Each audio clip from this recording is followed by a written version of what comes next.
Reflexão sobre o amor.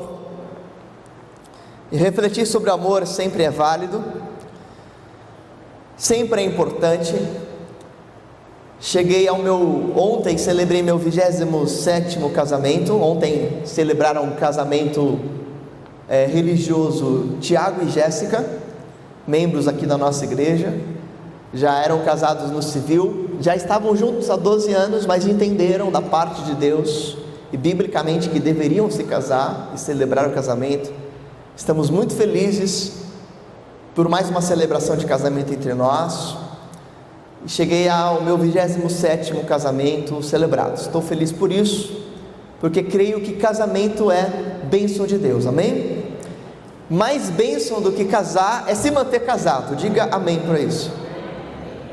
Manter-se casado é a verdadeira bênção de Deus, até que a morte os separe. E quando a gente reflete sobre casamento, eu sempre inspiro os noivos e os casais a pensarem sobre amor.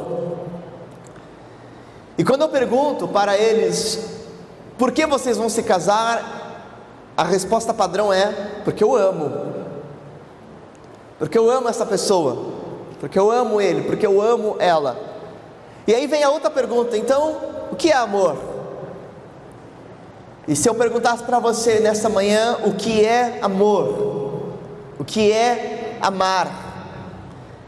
Qual seria a sua resposta mental aí? Não precisa dizer em voz alta, mas o que é amar na sua concepção, na sua ideia, na sua convicção? Existe um consenso, talvez comum para quem não tem uma convivência com as Escrituras ou com a Palavra de Deus, de que o amor é um sentimento.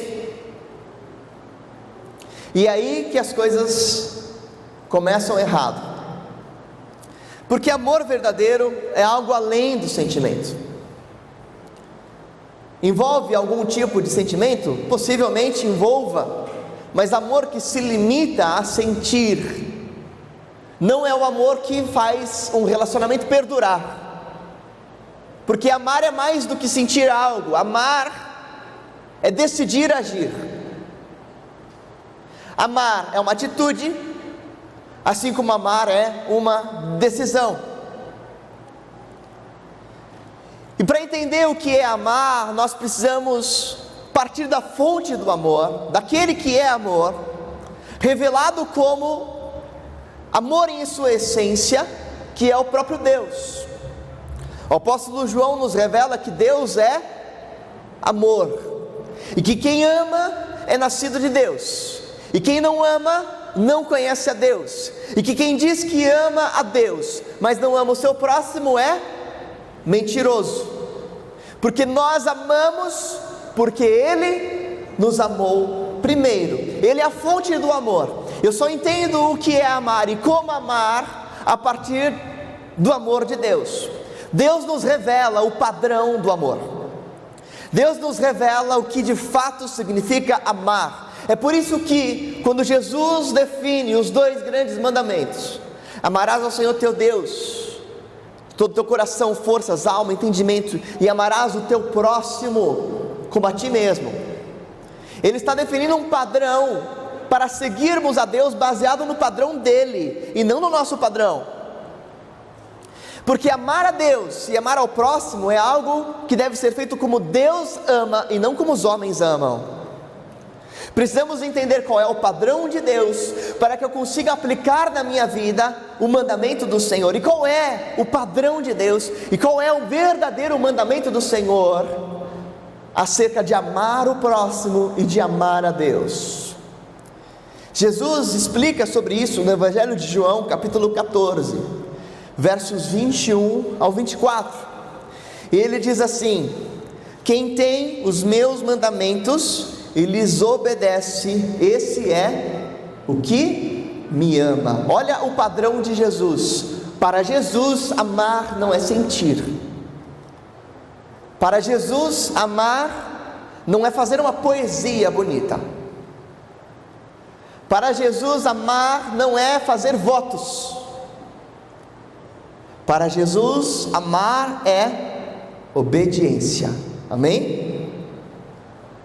Quem tem os meus mandamentos e os obedece, esse é o que me ama, e aquele que me ama será amado por meu Pai, e eu também o amarei, me revelarei a ele. E disse então Judas, não os Iscariotes: Senhor, mas por que te revelarás a nós e não ao mundo? E respondeu Jesus: se alguém me ama, guardará a minha palavra, e meu Pai o amará, e nós viremos a ele e faremos nele morada. E aquele que não me ama não guarda as minhas palavras, e estas palavras que vocês estão ouvindo não são minhas, são do meu Pai que me enviou. Jesus define que a melhor prova de que amamos a Deus é quando nós evidenciamos uma obediência prática a Ele. Agora, como é que você vai conseguir evidenciar a obediência prática a Deus? Existe um caminho para você obedecer, e obedecer como Deus quer que você obedeça. Existe um caminho para que a sua obediência demonstre amor, e o caminho é o profundo desejo de amar, e desejo que move o amor. E esse é o segredo, e esse é o insight dessa reflexão desta manhã. Vocês já sabem que amar é uma decisão, já sabem que amar é algo prático, isso é óbvio para todos nós, para quem conhece a Jesus e conhece a palavra. Mas biblicamente existe um caminho para que o amor como decisão e prática se mantenha, e o caminho é a manutenção do desejo. Que desejo? Já diria John Stott que o verdadeiro amor não é tanto um sentimento, mas um trabalho prático, humilde e sacrificial. E para não citar apenas um teólogo, vou citar Dostoiévski, que escreveu: o amor em ação é muito mais fatal do que o amor em sonhos.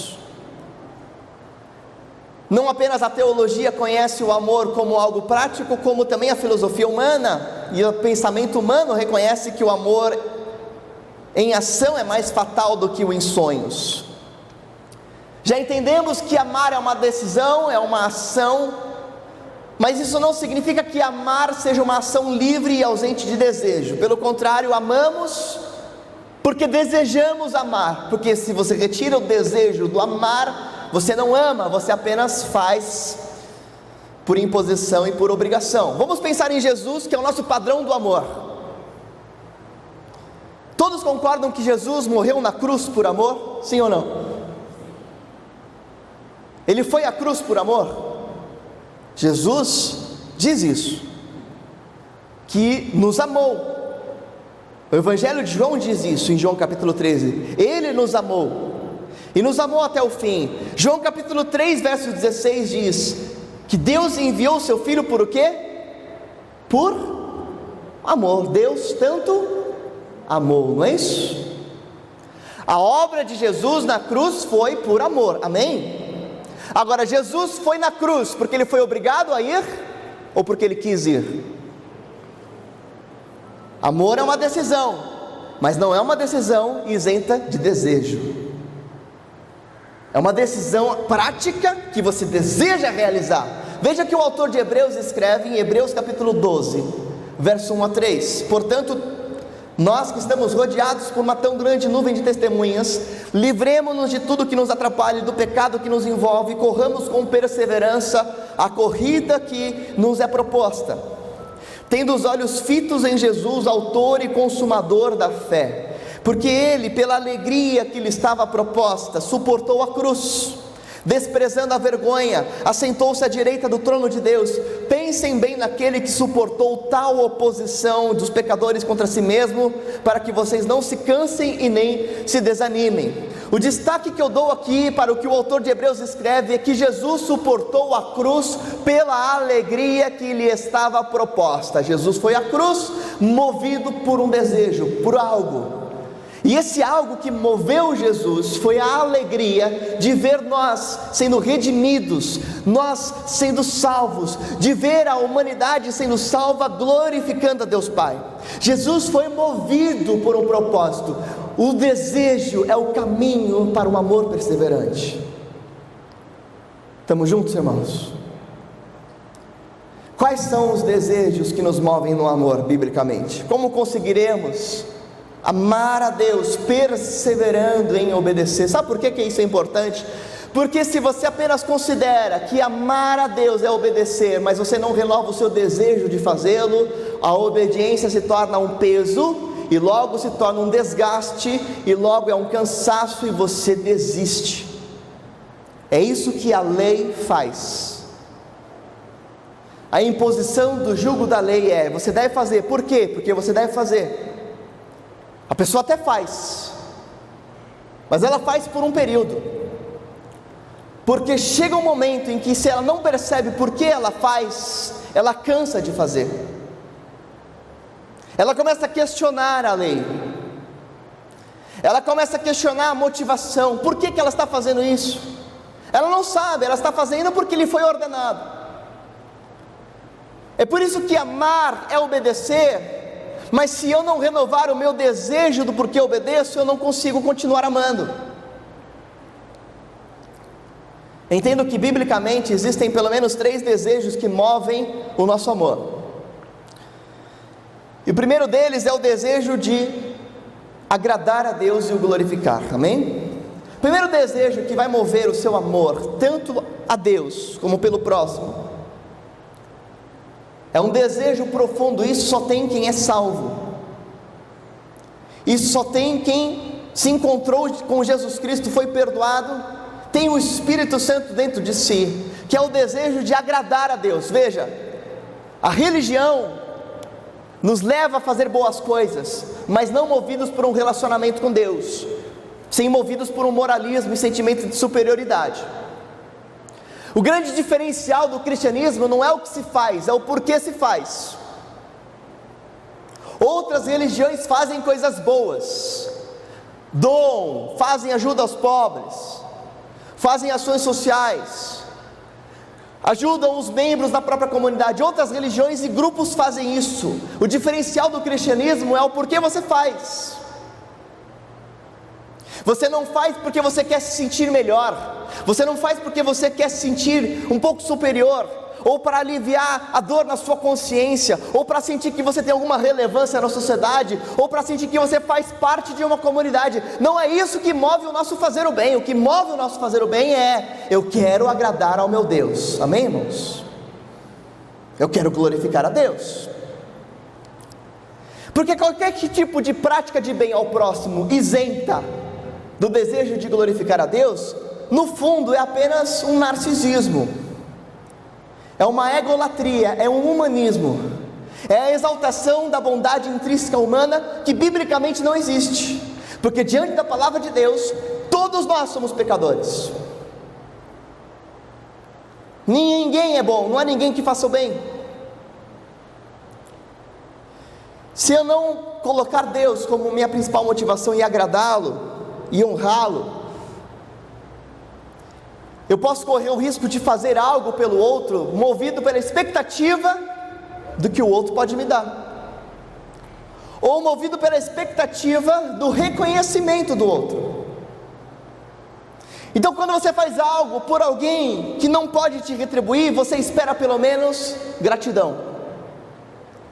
Então imagina que você faz algo por um mendigo, ou por uma pessoa simples, que não tem como te retribuir, e você fez o bem para ela, você ajudou ela de alguma forma, e se essa pessoa não expressa gratidão, você fica ofendido. Fala assim: poxa, ajudei a pessoa nem agradeceu. Pois é, esse é o problema de fazer o bem sem colocarmos o desejo de agradar a Deus em primeiro lugar. Você vai se ofender quando as suas expectativas no outro não forem supridas. Agora, se eu faço o bem, se eu faço o amor no propósito de agradar a Deus, não importa se o outro reconheceu, não importa se o outro agradeceu ou não, porque eu não fiz por ele, eu fiz por Deus, e ele foi abençoado. Muitas vezes um casamento se mantém assim, sabia? Se você levar em conta só o que você quer fazer pelo seu cônjuge, você não vai lavar a louça. Não vai limpar aquele banheiro sujo, não vai para aquele evento que só ele quer ir e você não quer, não vai fazer algumas coisas. Agora, você está levando em conta o que você acha que o outro merece. Você não faz pelo merecimento do outro. Se você fizer, o seu amor está humano, você ama como os homens amam. Então você faz por quê? Eu faço para Deus, amém? Estamos juntos, irmãos? Jesus demonstrou desejo e não obrigatoriedade. Ele evidencia isso, por exemplo, em João capítulo 10, verso 17. É por isso que o meu Pai me ama, porque eu dou a minha vida para retomá-la. Ninguém a tira de mim, mas eu a dou por minha espontânea vontade. Veja aqui claramente Jesus definindo que Ele quis entregar-se por espontânea vontade. Por isso eu afirmo e reafirmo que amar a Deus é algo movido pelo desejo, porque o desejo é o cerne da adoração. Veja, você pode obedecer a Deus, mas não desejar obedecer. Deus não é adorado por uma obediência repleta de tarefas, mas isenta de prazer. Isso é apenas religiosidade. Richard Baxter escreveu que o prazer em Deus é a saúde da nossa alma. Quer uma espiritualidade saudável? Comece a cultivar o desejo de estar com Deus, ao invés de fazer as coisas para Deus por obrigação. É possível alguém fazer tarefas para outra pessoa sem amar essa outra pessoa. Eu me lembro, no início do meu ministério, quando eu fazia muitas visitas, e eu lembro que eu fazia visitas para irmãos, às vezes moravam distante de onde eu morava, e eu me deslocava até lá, e demorava muito tempo para chegar lá, e quando eu chegava, eu recebia uma carga negativa de reclamações, sobre tudo, sobre a igreja, sobre mim, e eu saía daquela visita extremamente chateado, porque eu pensava assim, eu coloquei na minha agenda, me desloquei, me dispus, vim, investi meu tempo, e essa pessoa só reclamou de mim, da igreja, de tudo, e eu sinto que eu fiz algo pesado, horrível e que não foi legal. E aí eu compartilhei esse sentimento com o meu mentor. Falei, pastor, está difícil, estou sentindo isso, e ele falou assim, ele fez só uma pergunta para mim, ele falou, mas você está fazendo isso para quem? Pela pessoa ou para Deus?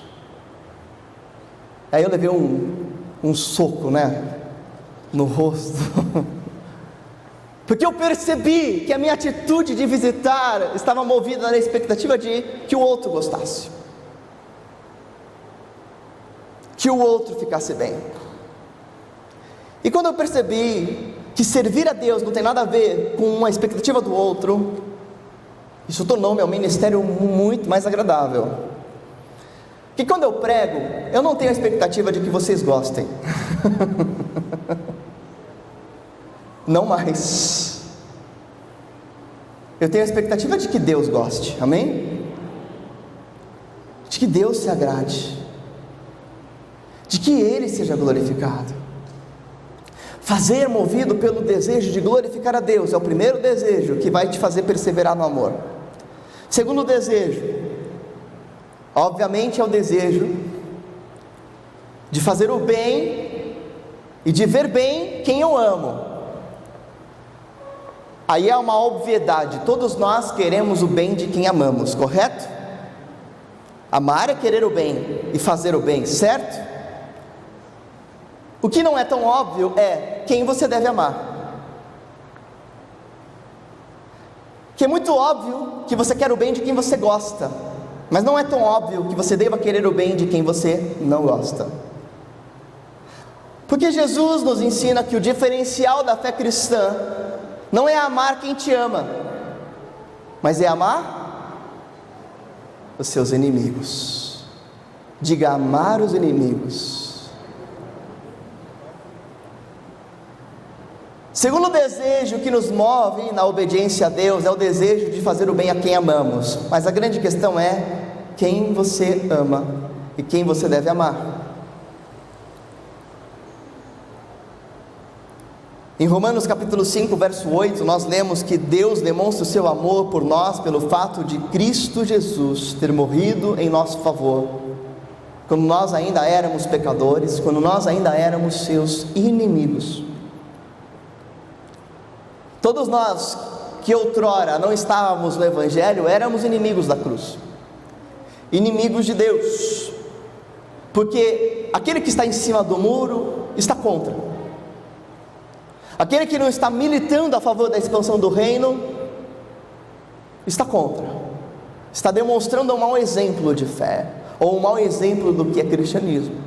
Mesmo que você não tenha sido um ateu ou um satanista, você era inimigo de Deus, caso você não estava convertido à fé verdadeira e militando pela expansão do reino. Mas Deus nos amou, mesmo nós sendo inimigos de Deus. E Jesus afirma em Lucas capítulo 6, verso 27, mas eu digo a vocês, amem os seus inimigos, e façam o bem aos que os odeiam, façam o bem àqueles que te odeiam, porque para Jesus amar é fazer o bem, é obedecer, é uma atitude, é uma decisão, mas o alvo do meu amor não é quem eu gosto e quem eu quero perto, o alvo do meu amor é às vezes quem está próximo e quem eu odeio, ou quem me odeia. Verso 35, amem os seus inimigos, façam o bem a eles, emprestem a eles, sem esperar receber nada de volta. Amem sem expectativas, então a recompensa que terão será grande, e vocês serão filhos do Altíssimo, porque Ele é bondoso para com os ingratos e maus. O que nos diferencia como filhos do Altíssimo é a capacidade prática de amar os nossos inimigos. No grego, fazer o bem, a palavra aqui significa literalmente fazer algo que beneficie e fazer bem feito. Não é só você fazer o bem sem querer fazer, é você fazer o bem com excelência. Não é qualquer bem, é o bem bem feito, é o bem planejado, é fazer o bem com consciência, com excelência. Não devo apenas fazer o bem, mas querer o bem, como Cristo fez. Amar é querer o bem. E aqui tem uma diferença entre amar e gostar, porque você gosta de quem você quer perto, mas você ama quem você quer bem. Nem sempre você vai amar quem você gosta. Nem sempre quem é o alvo do seu amor é quem você quer perto. Mas aquele que deve ser o alvo do seu amor é quem você quer e faz o bem, mesmo que você não queira perto de você. Não é sadio para nossas emoções, para a sua saúde emocional, para a sua saúde física e espiritual, estar perto de quem te quer mal. Jesus não propõe isso. Goste de quem que te quer mal, goste de quem te odeia, esteja perto de quem te odeia. Jesus não propôs isso para nós. Estar perto de quem te quer mal vai te adoecer, mas Jesus propôs: faça o bem para quem te quer mal, ame quem te odeia, ande uma milha a mais. E Jesus escreve aqui, fala em João capítulo 15, né? João escreve sobre Jesus, João capítulo 15, verso 12, Jesus dizendo: meu mandamento é esse, amem-se uns aos outros, como eu os amei. E ninguém tem maior amor do que aquele que dá sua vida pelos seus amigos. Veja que, se amar a Deus é obedecê-lo, o que é obedecer? Ele diz: o meu mandamento é, vocês querem me obedecer? Eu vou dizer explicitamente, o meu mandamento é: amem como eu os amei. Como é que Jesus nos amou? Sem merecermos, indo para a cruz, se abnegando, se sacrificando, abrindo mão dos seus direitos. Nesse sentido, Jesus vai além ao nos ensinar sobre quem é o alvo do nosso amor na parábola do bom samaritano. Quando ele nos explica, em outras palavras, que o alvo do nosso amor, ame o seu próximo. Quem é o meu próximo? É a pergunta do fariseu. E Jesus responde quem é o próximo com uma parábola. E ele diz que o samaritano, que um homem foi assaltado na estrada, ficou à beira da morte, e passou um levita, passou de longe, passou o sacerdote, estava muito atrasado. Passaram lá os judeus ideais, que conheciam a lei, nada fizeram, mas passou um samaritano e ajudou aquele homem. E no contexto, um samaritano ajuda um judeu. Um samaritano, quem era o samaritano? Era o odiado, era o inimigo, era o desprezível. O samaritano era a culpa de Israel estar ruim, na opinião do israelita.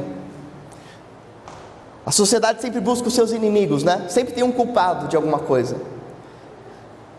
Poderíamos dizer que no primeiro século, o grande culpado dos malefícios sociais de Israel eram os samaritanos. Esses samaritanos roubam os nossos empregos, esses samaritanos não cumprem a lei, esses samaritanos descumprem a vontade de Deus, é por isso e é por causa deles que nós estamos nessa desgraça. Mas Jesus diz que o samaritano que era condenado, julgado, odiado, é quem demonstra amor, e ele vai e faz isso. Qual que é a essência do ensino de Jesus? O alvo do teu amor é principalmente quem é diferente de você. O alvo do teu amor é sobretudo aquele que te condena, que te persegue, que te julga.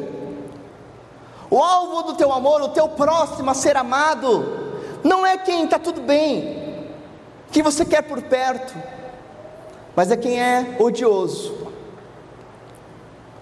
Não devemos esperar para fazer o bem, para orar pelo inimigo, até que ele desperte algum amor em nosso coração. Nós devemos começar a orar pelos inimigos antes mesmo de tomarmos consciência de que o amamos. Mas como é que eu vou fazer o bem para quem me odeia? Sabe como? Você vai começar a orar pelo bem dele. Amém? Veja, Jesus não foi íntimo dos religiosos e fariseus que o odiavam, que o queriam a morte. Se Jesus comesse todos os dias com quem o odiava, ele não teria vivido 3 anos de pregação do seu ministério, porque aqueles íntimos que o odiavam tramariam a sua morte muito antes. Então Jesus mantinha os inimigos à distância da intimidade, mas ao alcance do seu amor. Amém, irmãos? Estamos juntos aqui?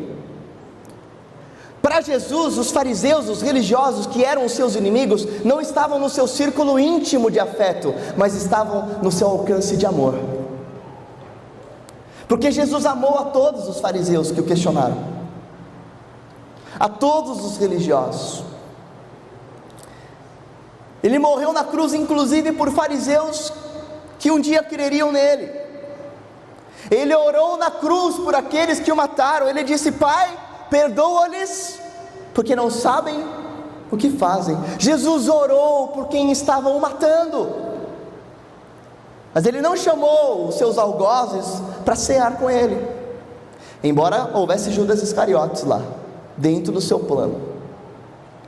Estevão, o primeiro mártir da fé cristã, enquanto ele estava sendo apedrejado até a morte, diz em Atos capítulo 7, verso 60, ele faz uma oração, ele olha para os céus e diz: Senhor, não os consideres culpados deste pecado. E diz o texto bíblico em Atos capítulo 7, que quem estava consentindo com a morte de Estevão era Saulo, perseguidor da igreja.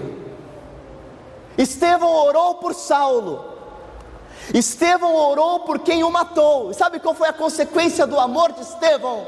Saulo, de perseguidor, vira o apóstolo dos gentios. Diga aleluia. O alvo do nosso amor, quando você é capaz de orar por quem te persegue,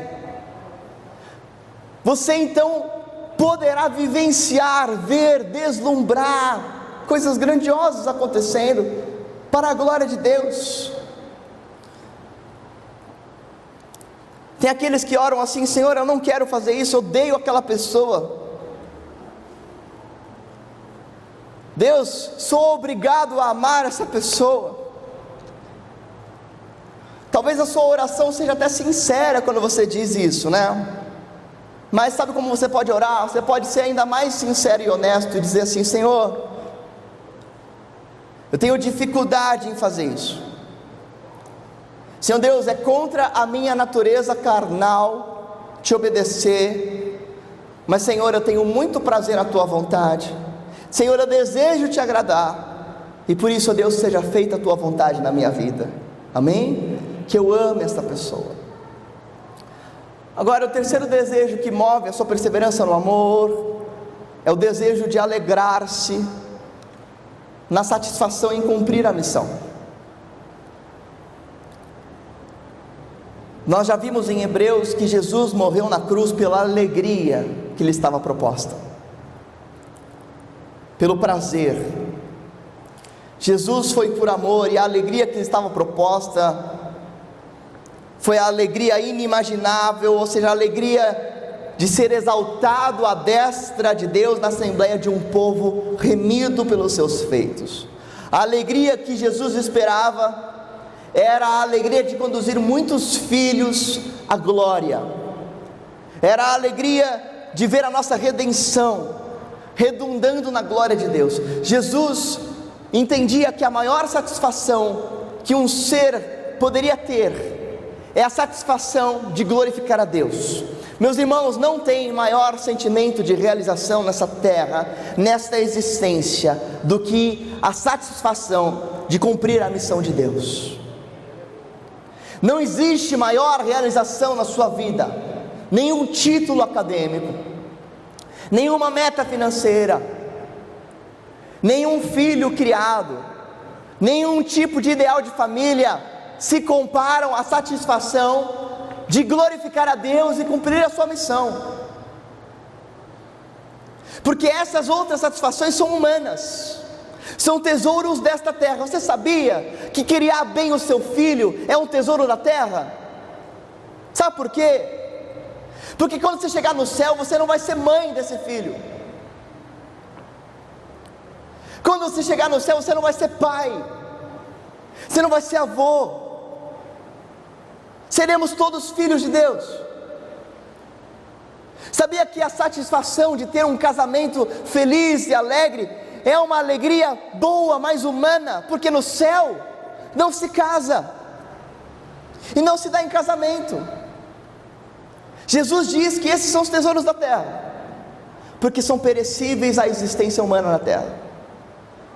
Mas aquilo que traz alegria eterna é o que não é perecível. E só tem uma coisa que não é perecível: glorificar a Deus. Amém? Glorificar a Deus. Se você ainda não experimentou a satisfação de glorificar a Deus, cumprindo a sua missão, você está perdendo a vida. Você está vivendo a fé cristã sem acessar o máximo dela. O máximo da fé cristã não é o que Deus pode fazer por você, é o que você está fazendo para a glória dEle. O máximo da fé cristã é o quanto você está exaltando a Ele, não é o quanto Ele te abençoou. Liberte-se de um evangelho humanista. Liberte-se de um evangelho que acha que ser feliz é ter o que você quer. Evangelho de verdade é entender que felicidade é glorificar a Ele, é cumprir o que Ele quer, é exaltar o nome de Deus. Amém? Essa sensação de plenitude, de alegria, quando você está focado em cumprir a missão de Deus, é algo inigualável. E é esse o desejo poderoso que nos move em obedecê-lo no amor. É esse o desejo que me move. É esse o desejo que deve te mover. Naquilo que é difícil obedecer a Deus, na sua luta por santidade pessoal diária, na sua luta pelo casamento, na sua luta por integridade no trabalho, na sua luta por ser honesto, na sua luta diária em obedecer a palavra de Deus.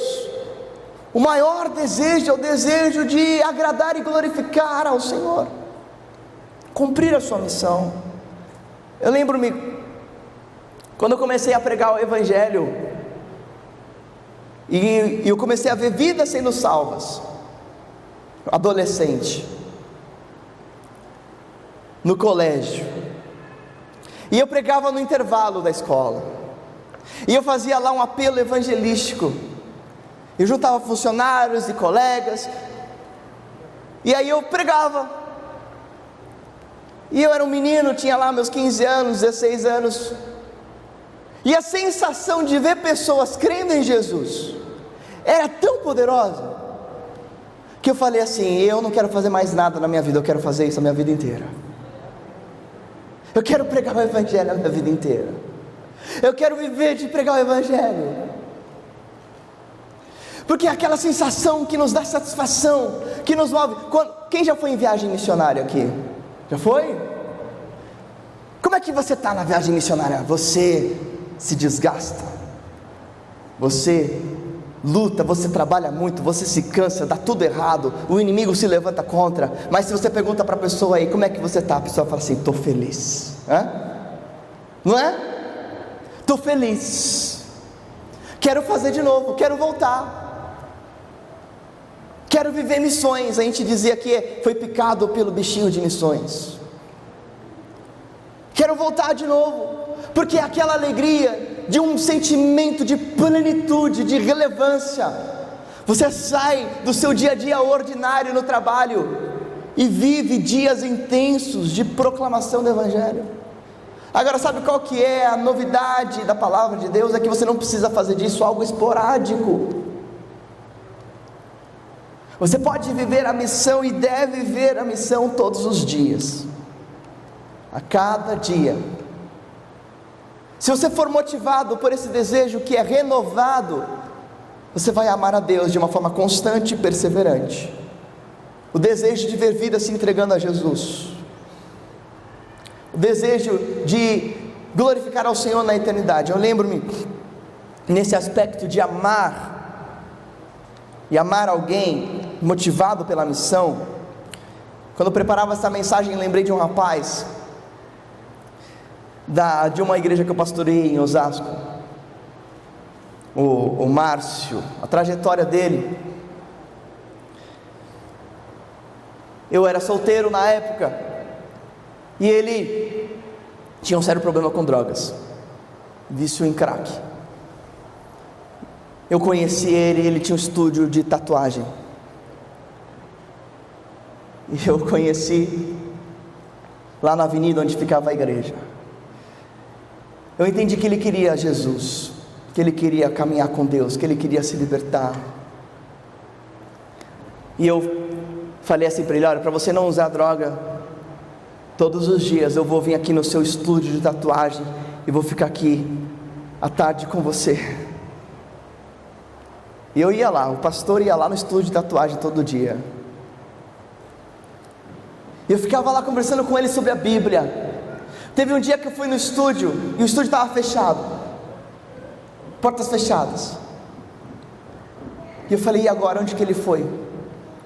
Ele saiu, e agora? E lá perto da igreja, lá em Osasco, tinha uma favela, e o Espírito Santo me deu uma visão. O Espírito de Deus me mostrou um lugar,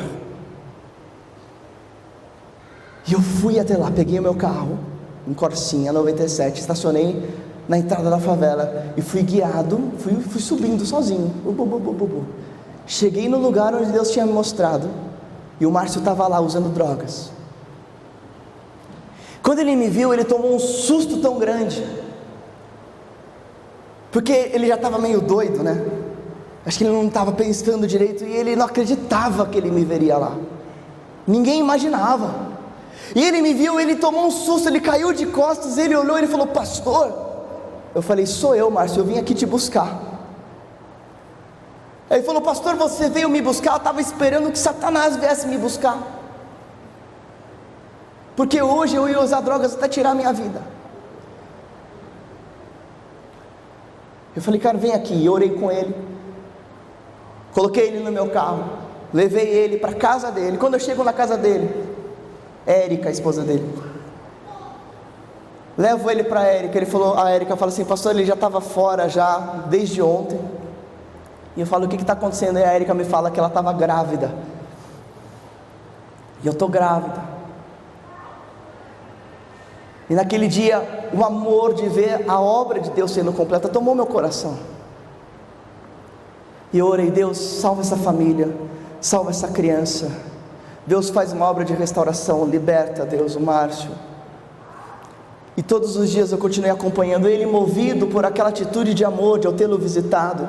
Ficou limpo nos próximos meses. Quando ela estava grávida de 7 meses, ele me liga, pastor, eu preciso da sua ajuda, vem correndo. Eu fui lá, e a mulher dele estava tendo eclâmpsia, estava com risco de morte prematura do feto. Levei eles correndo para o hospital. Aquela criança nasceu para a glória de Deus. E no culto de ano novo, Márcio, Érica e filho estavam lá, glorificando a Deus na igreja. Diga aleluia, né? De uma criança que ia nascer sem um pai, se nascesse. Mas o que nos move nessas atitudes é o desejo de ver Deus ser glorificado, a missão de Deus sendo cumprida, vidas sendo transformadas. Porque há um desejo profundo que pode nos mover na obediência. É o desejo de ver Deus se alegrando e de ver vidas sendo transformadas para a glória dele. Amém, irmãos? Há uma alegria plena quando você sabe que a sua vida vale a pena. Há uma alegria plena que te move em qualquer circunstância, na obediência a Deus. Quando os teus desejos estão renovados em ver Jesus sendo entronizado, declarado, reconhecido como Rei e Senhor. Amém? Aleluia! Você é movido por esta missão de glorificar a Deus? Quais são os desejos que te movem a obedecer? Quais são os desejos que te movem a amar? Eu quero lembrá-los de alguns deles. Fazer pela glória de Deus, acima das expectativas dos outros.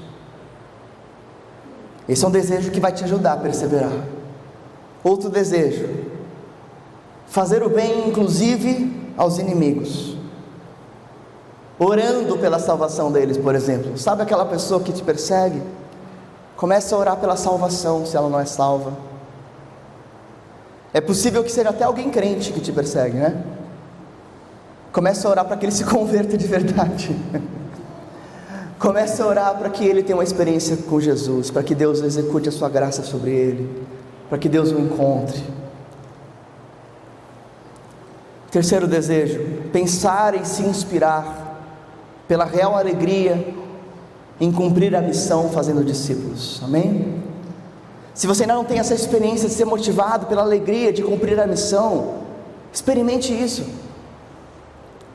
Compra isso, viva isso. Você vai ver o quanto Deus vai te encher de amor. As pessoas estão procurando algo pelo qual viver. Você não precisa de uma missão, Deus já tem a missão dele. Viva a missão de Deus. Viva a missão de Deus. Motive-se. Você vai encontrar um novo fôlego de vida. Você vai encontrar uma nova alegria, uma nova predisposição, mais saúde para você. Amém? Por fim, amar é obedecer. Você tem obedecido a Deus, amando como Ele deseja? Eu confesso, tenho já alguns anos de ministério, já vivi muitas coisas, amando vidas, discipulando pessoas, mas quando eu li esse texto, quando Jesus diz assim: o meu mandamento é que vocês amem como eu os amei, naquela hora eu pensei assim: Deus, eu estou falhando, Senhor, eu não estou te obedecendo. Às vezes a gente acha que está obedecendo, que a gente está seguindo a regra, mas quando Jesus vem e diz assim: O que eu quero que você faça é que você ame como eu os amei. Aí eu penso assim: Deus, eu estou longe. Você está obedecendo a Deus? Eu não estou ainda. Eu quero amar como Ele me amou. Amar sacrificialmente. Amar para a glória do Pai, sem a expectativa do outro. Amar pela alegria renovada de cumprir a missão. Há muitos pastores que entram numa depressão porque perdem a alegria da missão. Há muitos pastores tirando a própria vida recentemente, porque perdem a alegria da missão, porque encontram no ministério apenas mais um trabalho. A minha oração desde o dia que fui para o seminário é: Deus, que eu não me acostume ao ministério, mas que eu viva o amor ao Senhor, o amor à vida, o amor ao reino. Nós não somos profissionais, nós somos vocacionados. O dia que eu me tornar um profissional do púlpito, que eu deixe de ser pastor, porque eu não sou movido por isso. Isso não pode me mover. Você não pode ser movido apenas por uma profissão, apenas por algo. Deve ter um amor a Deus por trás, deve ter o desejo de glorificá-lo, deve ter uma missão que te inspira. Amém, irmãos? Que seja assim até Ele voltar, em nome de Jesus. Ame como Ele nos amou.